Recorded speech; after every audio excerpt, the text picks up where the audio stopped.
দলের বন্ধুদেরকে বলবো, আপনারা তর্কের খাতিরে তর্ক, বিরোধিতার খাতিরে বিরোধিতা না করে আল্লাহর রাস্তে এই 5 বছর এই সরকারকে গঠনমূলক সমালোচনা এবং ইতিবাচক পরামর্শের মাধ্যমে সহযোগিতা করুন। ইনশাআল্লাহ আমরা তারেক রহমানের নেতৃত্বে আগামী 5 বছর এই দেশকে একটি অনন্য উচ্চতায় এগিয়ে নিয়ে যাব। আমি শুধুমাত্র আমার কথাটা শেষ করতে চাই রবার্ট ফ্রস্টের কবিতার 2-3টি লাইন দিয়ে, the woods are lovely, dark and deep, but I have promise to keep, and miles to go before I sleep, and miles to go before I sleep. ধন্যবাদ সকলকে।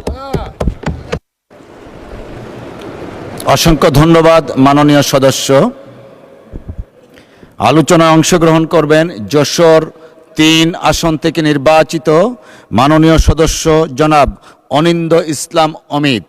জনাব অনিন্দ্য ইসলাম অমিত, আপনার সময় 8 মিনিট। ধন্যবাদ আপনাকে।